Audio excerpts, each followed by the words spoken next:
Timor Leste merana, banjir rendam istana negaranya. Listrik putus di seluruh negara. Indonesia tengah dilanda musibah banjir. Pasalnya, Indonesia dan negara tetangga Timor Leste diserang banjir bandang hebat. Di Indonesia, banjir terjadi di wilayah Nusa Tenggara Timur dan Barat. Dilansir tribunnews.com, terdapat 10 daerah di Nusa Tenggara Timur yang berpotensi mengalami banjir akibat hujan lebat disertai angin kencang yang melanda bagian timur Indonesia. 10 daerah tersebut mulai dari Kupang hingga Lembata. Banjir bandang terjadi akibat cuaca ekstrim seperti disebutkan oleh Badan Meteorologi, Klimatologi, dan Geofisika atau BMKG, bahwa siklon tropis kini sedang bergerak mendekati Selat Sawu yang terletak di selatan NTT dan utara Timor Leste. BMKG juga mengatakan hujan deras, gelombang tinggi, dan angin kencang masih akan melanda wilayah tersebut beberapa hari ke depan.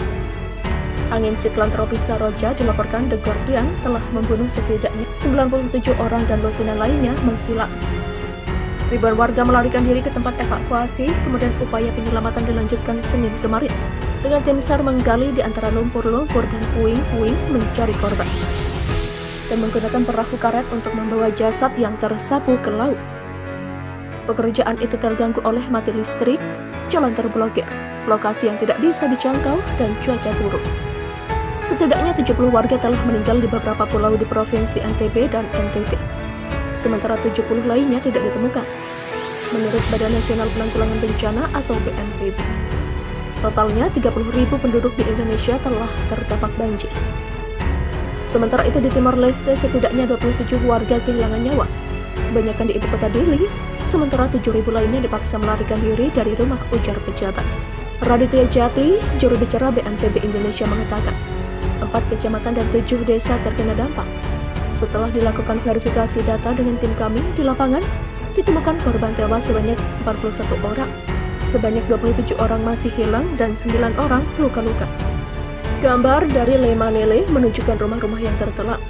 Puing-puing menutupi seluruh jalan, pohon tumbang, dan kabel listrik yang rusak. Karena itulah banyak warga tak punya pilihan lain selain mengungsi ke lokasi yang relatif lebih aman. Di Lembata, sebuah pulau di tengah-tengah antara Flores dan Timor, sebagian desa yang terkena dampak mengungsi menuruni lereng gunung dan dekat garis pantai. Menurut seorang wartawan AFP di tempat kejadian, pejabat setempat mengerahkan alat berat untuk membuka kembali jalan yang terputus. Korban yang terluka telah dievakuasi ke desa-desa tetangga yang tidak terkena banjir bandang. Gambar dari Lembata menunjukkan orang-orang mengarungi lumpur tanpa alas kaki, mengevakuasi korban dari rumah-rumah yang runtuh dengan tandu darurat. Pemerintah Timor Leste mengungkapkan mereka tengah fokus pada korban lansia, anak-anak, dan ibu hamil untuk dievakuasi ke tempat yang aman. Lapor Tatoli mengutip pernyataan Menteri Perlindungan Rakyat Sipil Timor Leste, Joaquim Guzmão. Sementara pejabat Perlindungan Rakyat Sipil Timor Leste belum memberikan komentar langsung terkait kejadian ini. Aliran listrik di seluruh wilayah Timor Leste terputus. Istana Kepresidenan Timor Leste terendam banjir. Sementara itu memang ada wilayah di Pulau Timor yang menjadi langganan banjir di hampir setiap musim hujan. Belu Selatan, tempatnya di Betun, dan Besikama adalah wilayah yang kerap diterjang banjir dan selalu mengalami kerusakan parah. Penampakan mengerikan dampak hujan terderas dalam 1000 tahun terakhir di Cina. Sedikitnya 25 orang tewas akibat banjir yang disebabkan hujan terbesar dalam 1000 tahun terakhir di Provinsi Henan, Cina Tengah. Banjir tersebut telah melumpuhkan beberapa kota di provinsi tersebut dan menyebabkan kerusakan bernilai jutaan dolar. Namun curah hujan terbesar berlangsung di ibu kota Provinsi Henan, Zhengzhou, yang memiliki populasi 12 juta jiwa. Para pejabat menyatakan selama 3 hari, Zhengzhou mencatat curah hujan 617,1 mm dari Sabtu hingga Selasa. Angka ini hampir mendekati curah hujan rata-rata tahunan kota tersebut, yang mencapai 640,8 mm. Curah hujan terbesar dalam 1 milenium.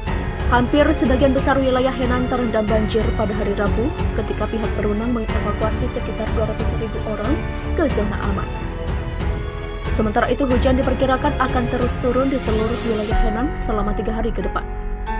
Presiden China Xi Jinping telah mengirim lebih dari 5.700 tentara dan personel untuk membantu proses pencarian dan penyelamatan. Menurut pakar cuaca, besarnya curah hujan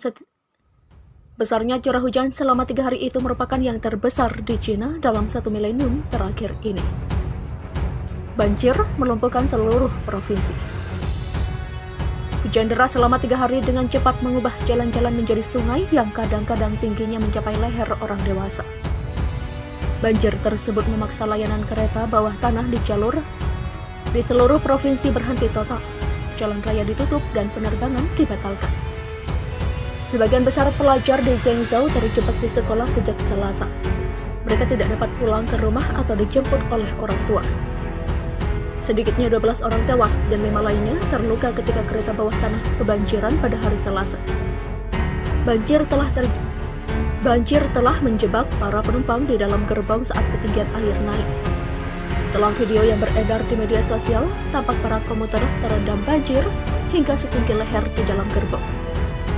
Mereka hanya bisa bergelantung agar kepala tak terendam air selama menunggu untuk diselamatkan. Hujan dan banjir rutin tiap tahun. China mengalami hujan dan banjir rutin setiap musim panas.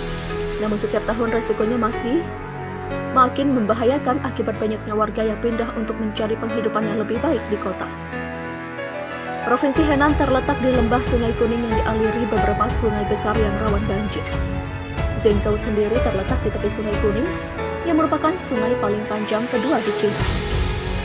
Para ahli menduga curah hujan yang sangat besar ini disebabkan oleh perubahan iklim yang mengakibatkan fenomena cuaca ekstrim, pemilik bendungan terbanyak di dunia.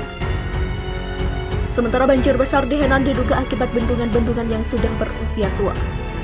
Seperti diketahui, China memiliki ketergantungan yang berlebihan pada bendungan. Negeri tirai bambu itu memiliki lebih dari 98.000 bendungan yang merupakan terbanyak dibandingkan negara manapun. Banyak di antara bendungan-bendungan tersebut yang dibangun pada beberapa dekade yang lalu. Bendungan-bendungan itu tidak terpelihara dengan baik dan sekarang tidak dapat menahan volume air.